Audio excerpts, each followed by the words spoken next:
Hi, welcome to the High Lady Book Club. My name is Jessie, and I love podcast discussions and deep dives.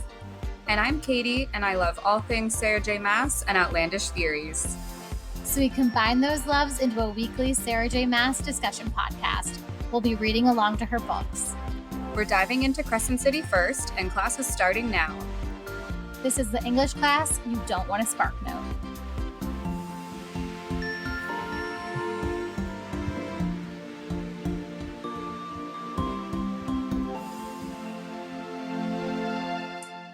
Hi, welcome back to the High Lady Book Club.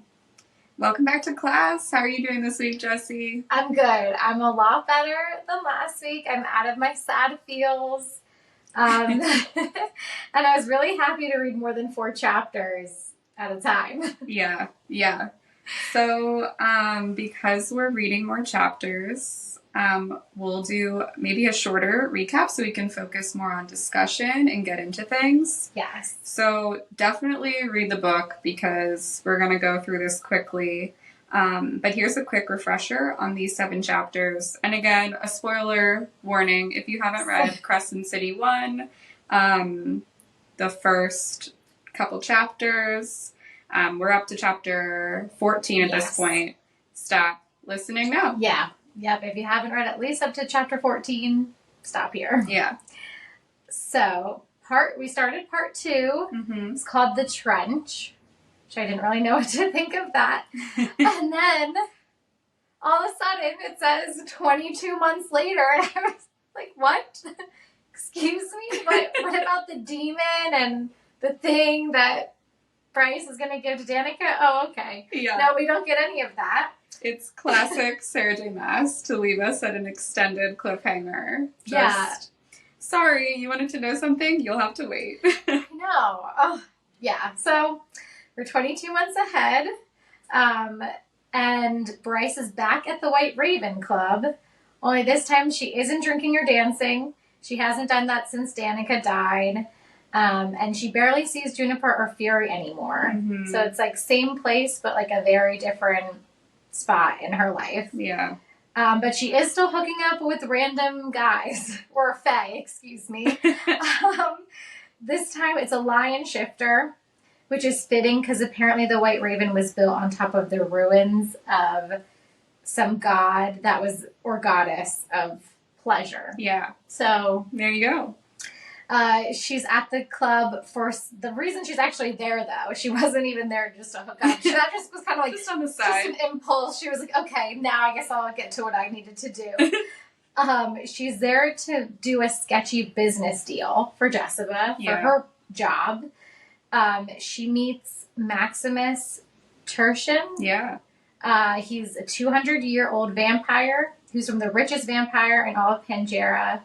And also probably the sleaziest, because as she's making the deal, he's trying to be like, oh, well, this was so expensive. I thought maybe you came with it. Yeah, disgusting. Yeah.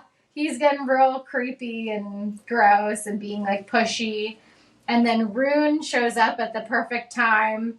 And Bryce is like, oh, yeah, we're related. And he's like, oh, okay. Like, that's the only reason he finally backs off. Yeah. Yeah. And then Maximus backs off. Rune says that the Autumn King, which now we know is Rune and Bryce's father, says to lie low because the summit's coming up. Right. And the chapter ends with Bryce going back to her new apartment, which is very fancy and nice. And we learn that it was all paid for through the money that Danica gave Bryce in her will. Yeah, and she even left Danica this apartment specifically. Oh, okay. Yeah. I didn't realize, I thought that she just used the money. No, Bryce was kind of like bitter about this. She was like, she left me this stupid nice apartment in her stupid will. Yeah. Okay. I'm kind of intrigued by that. I didn't pick up on that. Yeah.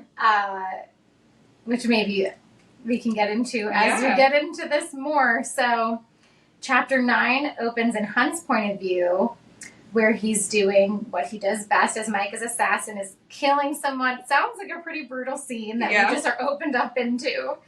Sarah J Maas, she's really good at the gore, the torture, and the it's almost like a Saw movie. Some of the descriptions. Game of Thrones has nothing on Sarah J Maas. I know. I think that all the time. Yeah. Yeah, like if it ever does become a show, it's gonna need to be on I don't know, HBO. I know. X-rated. I know. So Hunt's killing someone, or as Gen Z puts it, unaliving them. Yeah. I'm not hip with the Gen Z lingo. That's the best I got. He goes back to the Comitium, if I'm pronouncing that right, which is the barracks for the 33rd Legion, and he's splattered in blood, and even the other Triari members are disgusted by his role and what he does. Yeah, so even the members of the army are like, wow, Hunt is another level of despicable. Yeah. Yeah, and we learn that he used to be owned by Sandriel, which is an archangel that's in Pangera, and that was also his dead lover's twin sister. Uh-huh. So he was owned by her. Yeah. Yeah, we learn about the rebellion that resulted in Hunt and the other angels' fall and why they have the halo now. So Shahar was an archangel who led the rebellion against the Asteri. And she did it because she didn't like the strict hierarchies of their governmental structure, but also because she thought Sandriel, her twin sister, had their parents murdered in order to take their positions of power. So she had this vendetta against her sister that she, speculated that her sister had done this. She wanted her to die. So she kind of starts this rebellion for those two reasons. And Hunt was Shahar's lover and her general in her army leading this rebellion. And so Shahar faces off at this battle against her twin sister, Sandriel. And Sandriel ends up prevailing. She kills her own sister. They lost the war, and, now we have the Fallen. And so Hunt has been left a slave. And so Hunt was owned by 3 people, and then ends up with Sandriel. And Sandriel blamed him for her sister's participation in the rebellion, even though, her sister was the leader. So she blames him for that, blames him for, spewing hate toward her. And so she tortures him endlessly, kind of awful. And that's just a quick little synopsis of... That's a glimpse into Hunt's life. That's a glimpse into Hunt's past. Yikes. Yeah. The guy's got a rough life. Quite the story. And now he's owned by Micah. Mm-hmm. And Micah bought him, and he's giving him and the other Fallen a chance to redeem themselves. Yeah. And he's told Hunt that he can earn his freedom by paying a death for a death. And 2,217 people died because of the rebellion. So he's saying that Hunt has to kill that many people for Micah to, give him his freedom. Right. And that's the total amount of people killed, not ones that Hunt personally killed. Yeah, at first Hunt's like, all right, I didn't kill that many people. And then Micah comes out with this huge number because he's like, no, as the general, you're responsible for everybody's death. So you have to repay all of them. Yes. And I feel, when I first read that, I did think this feels like something that might not ever be granted, the freedom part. Mm-hmm. That this is all just... Because I don't know, someone in Micah's position, I can't, I feel like there's a catch. Hunt also feels pretty, wary of this and of Micah. And he's like, why is he doing this? What is his motive? Right. Because there's something, there has to be. Mm-hmm. So, Hunt's been at it for 4 years now, killing people, trying to get the numbers down. It does take a toll on him, but he wants to be free. Yep. Chapters 10 and 11 switch between Bryce and Hunt's points of view, which I enjoyed the back and forth of them. Isaiah and Hunt show up at Bryce's work, Griffin Antiquities, and she tries to like blow them off. She has people at the gallery, and they're like, "We're actually here about a murder." So she's like, "Okay, like, is this about Danica? Like, what's going on?" Immediately intrigued. Well, no, it was someone else. Someone else that Bryce happened to be with right before they died, also at the same place that she was the night of Danica's death. Mm-hmm. And it turns out that Tertian, the vampire, died the same way that Danica and the pack had. Yeah. By this demon. And meanwhile, Philip Briggs has been in jail since Danica's death, so now they're like, well, it wasn't him. Right. And so Bryce is freaking out. Yeah. Who's the real killer? What's going on? Why is it people that I've been in contact with? Like, this doesn't make sense. Right. Also, side note, Micah ends up coming, and he ends up sharing that Danica knew the vampire. Danica knew Tertian. And Bryce was like, she didn't know him. Mm-hmm. And he's like, there might be a lot you didn't know. Yeah. Which is very interesting. And that's also made me think of the apartment. Mm-hmm. What is a secret apartment that she had? I just feel like there might be some other secret life or other things that was going on Bryce had no idea about. Right. And now I think a lot of that's going to come to light. Start coming out. Yes. So Micah shows up as well, and he's like, I'm here to meet with Jessica and Bryce. I get Jessica on Zoom. They have a Zoom meeting. Yeah. And Micah is gorgeous, apparently. Mm-hmm. Horrifically indecently gorgeous, which I would love to see. I know. I need to look up some the fan art. Yeah, I to need to see look up some of that. What that means. His power is giving off midnight storm, sex, and death intertwined. Yeah. I would like to see what that looks like. I know. So Bryce is super into him until she looks at Hunt and Isaiah and sees the halos on their heads Mm-hmm. and remembers that Micah owns them as slaves, and she's disgusted, repulsed by him again. So Jessica's on Zoom. Micah's like, I would like to borrow Bryce for an investigation into these murders, because she was, she knew both victims. She was with them shortly before their death, all that stuff. Somehow that makes her qualified. I know. Yeah, he's just kind of like, oh, this is a huge thing. I'm going about it any way I can, even if it's unorthodox. Unorthodox, exactly. Right. And I think that's suspicious. And I think maybe he knows about Bryce's heritage and he's doing something to get close to her or to do stuff. I'm suspicious. Interesting. I guess that's all I'll say. I don't have a full theory yet. That's fair. No, yeah. But I believe there's a lot more to it. And also he's like, well, the summit's coming up and I can't have this going on. I need to find out who the murderer is. But don't tell anyone. Right. Like, this is going to be the secret thing. Yeah. And Jessica's like, you're paying me for this, right?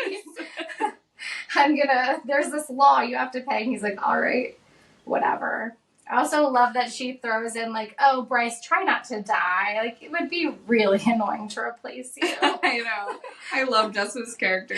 I'm hoping we get more of her, for sure. Yeah, she Intriguing. is very intriguing. So chapter 12, we learn that Sandriel, so Hunt's former owner, is on her way to Crescent City to learn more about the city and be involved in the summit. Mm-hmm. And again, Micah wants all this to stay under wraps. Isaiah is going to be reporting on the mission, but Hunt is going to be put on guard duty for Bryce. Right. Basically like a bodyguard. And that pisses Bryce off because he's a classic alpha hole. Mm-hmm. They immediately have like those antagonistic vibes toward each other. Right. Which was fun to read. Yeah. And then now we're on chapter 13. Hunt asks how this mission is going to affect his path to freedom with his death quota, because this is kind of sidetracking him from his normal killings. And Micah drops a huge bomb on him and says, if you find the murderer, I'll reduce your debt to 10 lives. Yeah, that's huge. Yeah. And Hunt is now, of course, invested. Mm-hmm. And I'm thinking, like, there's something going, this is crazy. Right. Like, I have a hard time believing that there's not a catch in some way. And even, like you said before, Hunt also is like, maybe the 10 lives are going to be strung out over like hundreds of years. Right. Who knows? And Micah warns Isaiah and Hunt to be professional. Stay out of Quinlan's pants. Uh-huh. Like, his wording was really funny. I know. It was basically just like, keep your dick in your pants. Yeah, literally. And it kind of just begs the question in a Sarah J Maas book, which one's going to be Bryce's new love interest? Yes, I feel like every male, like, coming into the book, I'm always like, is it you? Is it you? I thought it was Rune. It's not Rune. Like, which one is it? But now that we've had a direct don't hook up with her, I think we can narrow it down. I'm like, okay, something's definitely happening. And I like Hunt. Mm-hmm. And yeah, so I'm excited to see what happens. Yeah. Because now he's like her bodyguard. Right. Mm. Yeah. Interesting. Yeah. There's a lot of opportunities I think are going to present themselves. Definitely. Chapter 14 switches to Rune's point of view. Mm-hmm. And I was really excited when I saw like the setting of this. He was meeting with the Autumn King. Yeah, we get to meet him for the first time. He already knows about Tertian's death. Because Mm-hmm. Rune's like coming to him with the news, and he's like, "Oh, I already know." Right. Rune's like, "Okay, were you gonna say anything to me?" No. Right. Seems like a real dick. Yeah. And he's pissed off that Bryce is now mixed up in all of this again. Yeah. He's like, "Why is she always involved with everything?" Right. And the Autumn King, and we find out the Autumn King had just met with Micah and is all pissed off because Micah insinuated that the Fae aren't the powerhouse they once had been. And we also learned that Rune has less power than his father. Mm-hmm. He only has a small kernel of starborn power, which had which the power had once been strong enough to blind people. Yeah. In his ancestors. Power in his ancestors was like so strong that it used to be able to blind people, and now it's kind of gotten watered down, and he just has like a tiny little kernel of it. And so, yeah, the Autumn King's all bent out of shape that, you know, there's a little bit of truth to Micah's idea that, the Fae aren't what they once were. And he's, like, pissed off about it. Yeah, and he wants to prove him wrong. Mm-hmm. He wants Rune to marry. He's like, you need to find a bride. Mm-hmm. Someone suitable for an heir. Yeah, but he's already found one for him. Yeah. He's like, the Witch Queen Hypaxia, that's who you're going to marry. Yeah, which of course Rune is like, no. And I also kind of thought it was gross that she's like 20-something. I know. Her mom just died. He's like, yeah, it's perfect. Perfect She's timing. unsure of herself. She doesn't know what's going on. It's like, you are a real predator, sir. Literally, though. You're disgusting. In her moment of weakness, that's when we're going to swoop Yes. in. Ugh, gross. Yeah. Yeah, and he also asked, the Autumn King asked Rune to find Luna's horn, which has been missing since 2 years ago, since the beginning of the book, Mm-hmm. right before the pack of devils were killed. And he says it's an ancient Fae relic, and it needs to be secretly returned to its people. Yeah.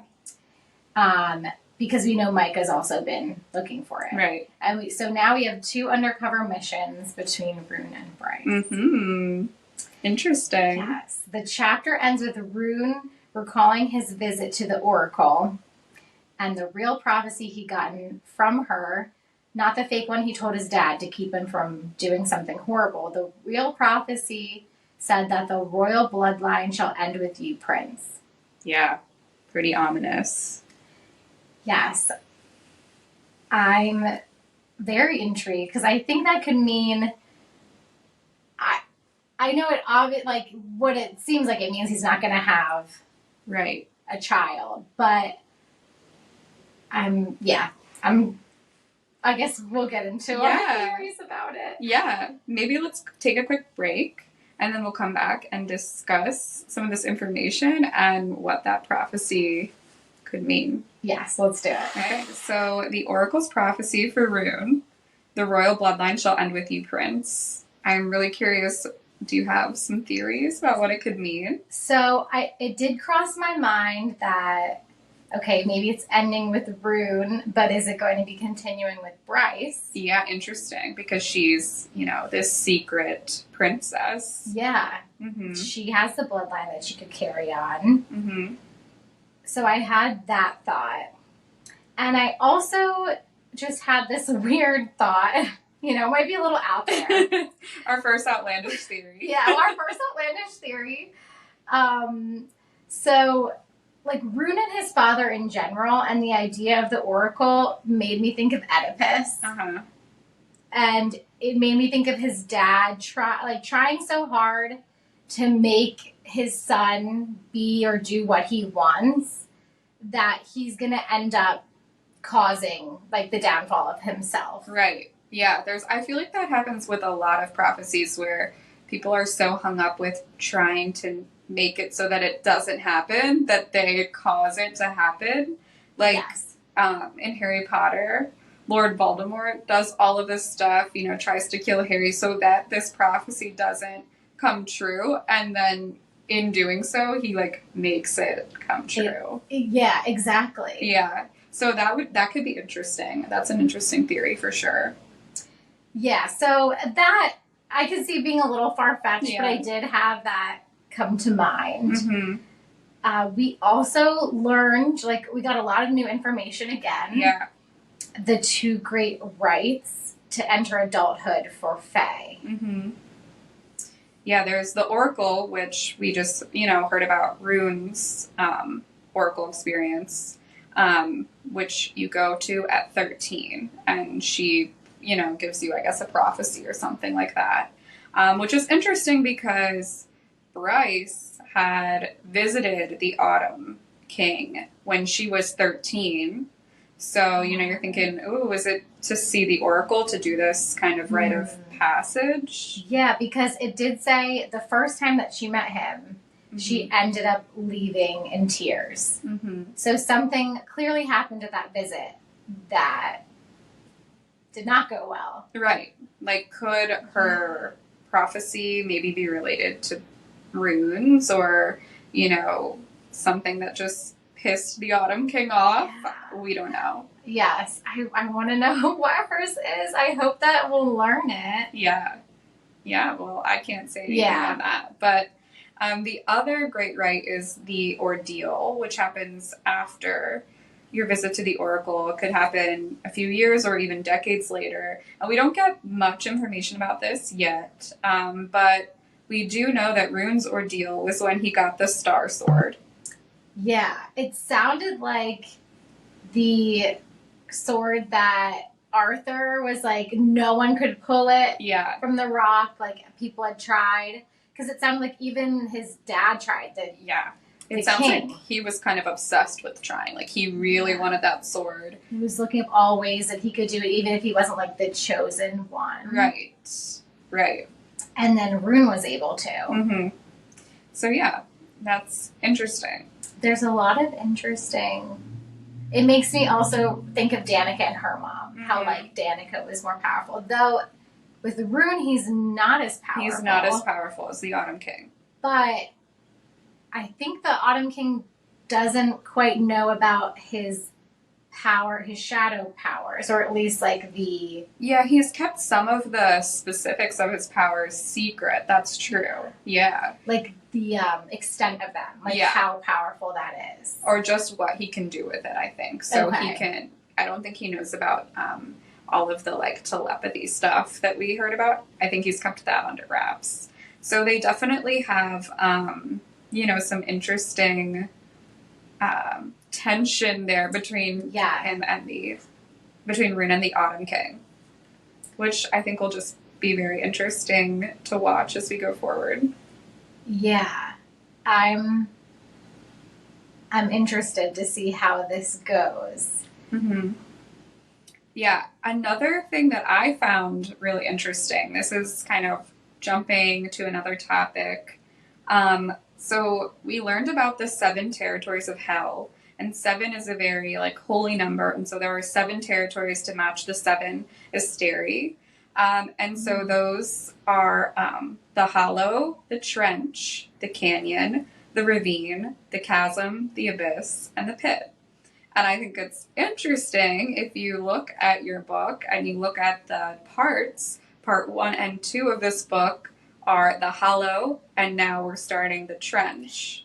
So we're kind of descending into the levels of hell. Yeah, when I realized that, because when I read that, I was like, oh my god, I finally get what these random names are for each part.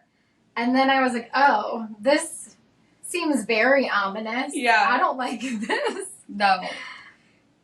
Yeah, if the first circle of hell is when you lose your lifetime best friend, then doesn't bode well for the rest of the book. I'm kind of concerned with where the rest of the book is going to go. Because if that's just the beginning, and we're only on the second circle, or I guess part of how circle. Yeah, level or whatever it is. Yeah.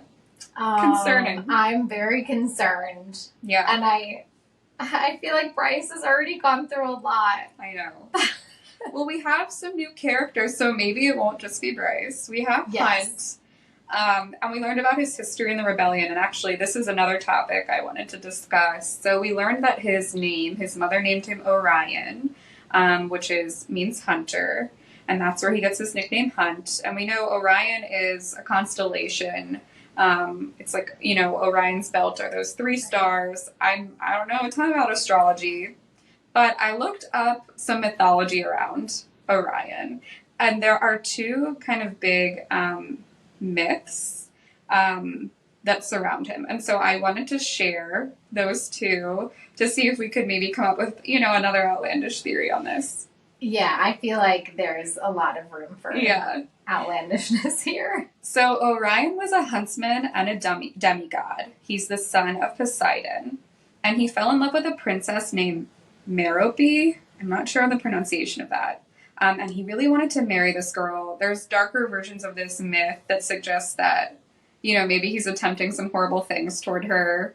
We'll leave it at that. But her father doesn't approve. So he blinded Orion. And then a sun god restored his vision, and he found Artemis, who's the goddess of moon and the hunt. So that's kind of a parallel to Luna here in Crescent City, maybe. And together they hunted and they fell in love with each other. But her twin brother Apollo didn't trust him after what he had done to Merope. And so he tricked Artemis into shooting Orion with her arrows. And she was heartbroken. She was, filled with guilt over this. And so she had his body placed in the sky while his soul remained in the underworld, hunting monsters to keep them out of the living world. So I think that's interesting for a couple reasons. Yes. It has a lot of parallels to Hunt's character. Mm-hmm.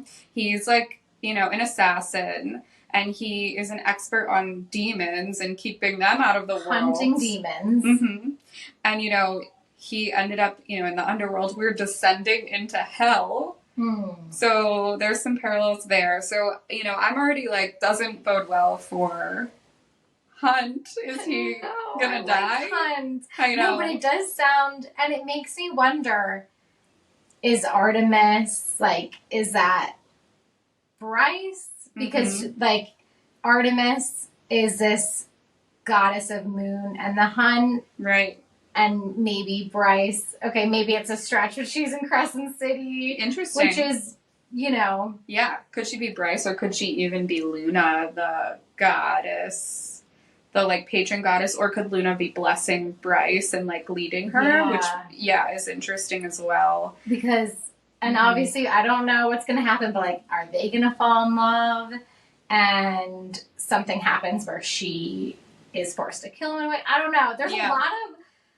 there's a lot of characters. There's a lot of, you can tell, between Micah and the Autumn King, there's a lot of people with schemes going on. Yeah. Well, and interesting with the Autumn King, and specifically Rune, where, in this myth, Orion is blinded. Interesting that their ancestors' power was strong enough to blind someone. So that's another interesting parallel there. Another ending of this myth is that instead of being killed by Artemis, Orion was so boastful about his ability to kill any monster that the Earth goddess got kind of pissed off and was like, oh yeah? So she challenges him and sends him a scorpion, and it killed him. And then Artemis, who, out of respect for the fact that he had been a hunter, put him in the sky after that. So in both myths, it doesn't bode well for Orion. But in one, at least his lover doesn't kill him. Yeah.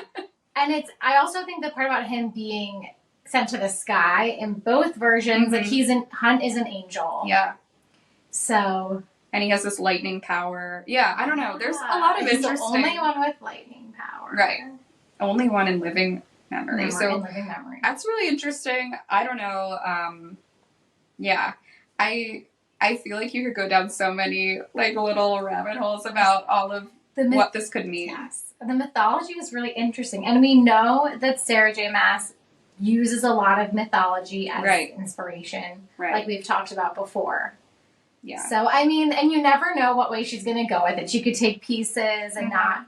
It doesn't mean that Hunt's going to die. Yeah, it doesn't. I'm hoping he doesn't die. I just met him. I know. Don't take I'm over here trying to crush Jessie's hopes and dreams again. No. But yeah, so I don't know. Hopefully he doesn't die. But that's just, kind of the long game of his name and what that could mean for him. So, yeah. Maybe we should take another break and then we'll get into some spoiler content. Yes. So after the break, we're going to get into spoilers that involve ACOTAR and Throne of Glass. So if you haven't read both of those, you'll want to stop here. And if you have, then keep tuning in because, we'll be getting into some interesting spoiler theories. Yes. All right. Should we jump into some theories? Yes. I love discussing all of the books together. I know. This is my favorite part. So one of the things I wanted to talk about was the importance of scents for characters. So, like, they oftentimes have a lot of meaning in her series. Like, Rowan smelled like snow and pine, and that's what Terracin smelled like. And this whole time you have this, like, kind of allusion or, foreshadowing to Terracin, and, like, Rowan was kind of home for Aelin. So we get Bryce's scent from Hunt's perspective. Lilac and nutmeg and something he couldn't quite place, like the first stars at nightfall. It made me immediately think of the Night Court and ACOTAR. Same. And also, how do the first stars at nightfall smell? Right. I want to smell that. I know. We've gotten some candles. There's a lot of fun little shops on Etsy. I believe it's Briarwick. Yeah. She or he, I'm not sure, has a great Etsy shop if anyone wants to check them out. This isn't sponsored. We just love the candles. Just great candles. Would recommend. But yeah, so I don't know. I think that could be interesting as we go along. Yeah. And I mean, the fact that I don't know. The fact that he smelled her and they were all good smells to him, and also just furthers my thinking that they're going to have something going on. Definitely. We also finally met the Autumn King, formally in these chapters. He's nearly 500 years old, so he probably did not come, or he must not have come directly from the Northern Rift. So he probably is related somehow to the Autumn, the High Lord of the Autumn Court, but he is not the same guy. Maybe they once were, I don't know, someone from the bloodline maybe came over. Right, yeah. And we're in his study, and we see this thing called the orrery, and it's, Rune kind of defines it as a working model of their 7 planets, moon and sun. It's made from solid gold, and the Autumn King uses it. Rune asks him, like, what are you doing? And he's like, I'm looking for patterns, which is very, vague and mysterious. And patterns with the light. Right. Specifically with this star light that Rune can use. And so it kind of reminded me of, in A Court of Silver Flames, we see Rhysand's study, and he has, quote, a massive working model of their world, the stars and planets around it. Reese had built the model himself centuries ago. It could not only track the sun, but also tell time, and it somehow allowed Reese to ponder the existence of life beyond their own world. So I just feel like, okay, maybe it's probably not the same one because the timeline doesn't work out. Yeah. But these devices are being used to kind of look at their universe and kind of look, is there life beyond? Which is interesting. Yes, very. The fact that both, like, people in power in their, I guess where else would it be? But, like, in their studies, I just, yeah. Yeah. I feel like there's a connection there. Definitely. And then also, I noticed when the Autumn King was in his study, he was writing notes in, and I quote, an ancient, rigid hand, the old language of the Fae. His father recorded everything in the half-forgotten language their people had used when they had first come to Midgard through the Northern Rift.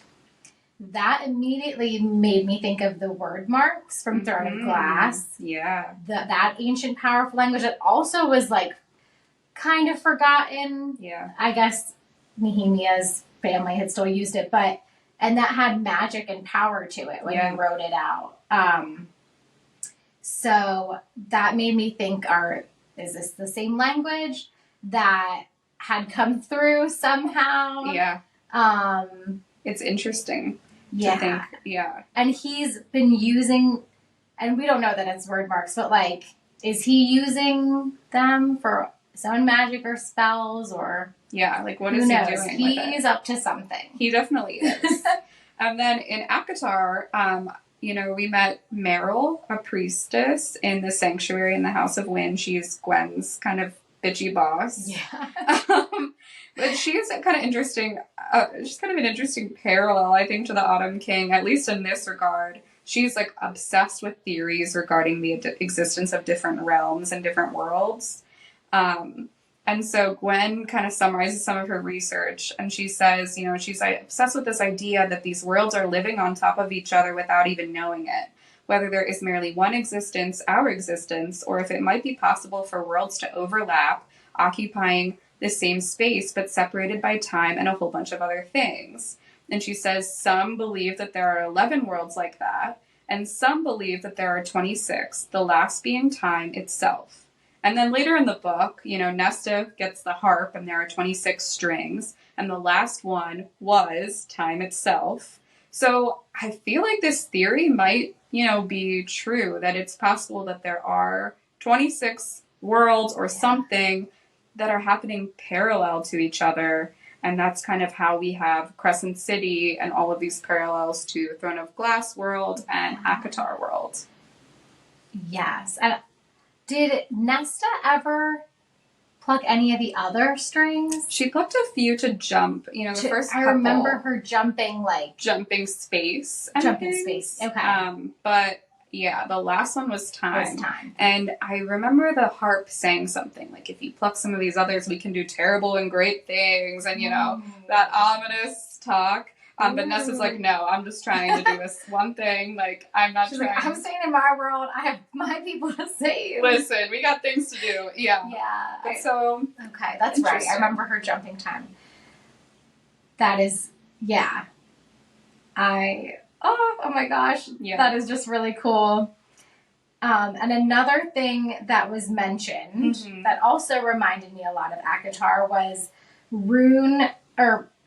the Autumn King telling Rune about Luna's horn, and he wants him to find it, and he's saying maybe you can find it because light calls to light. Because they were both made of star. Or they both have this affiliation with the Starborn Prince Peleus. Okay. The horn used to be, or was, Peleus's horn, and he was the first Starborn Prince, and now Rune is a Starborn Prince as well. Right. So the light calls to light, that made me think of the Dread Trove. Right away. Yeah, it's interesting that you say that, because in Silver Flames, Amryn says that the cauldron made objects. She's talking about the Dread Trove. When I went into the prison, only 3 remained. At the time, some claimed there were 4. or that the fourth had been unmade, but today's legend only tells of 3. And so we're like, okay, there's only 3, but in a vision that Lanthus, one of the death gods that Nesta comes into contact with in the prison, he gives her a vision, and Nesta says there was a 4th object in the vision, but it was in shadow.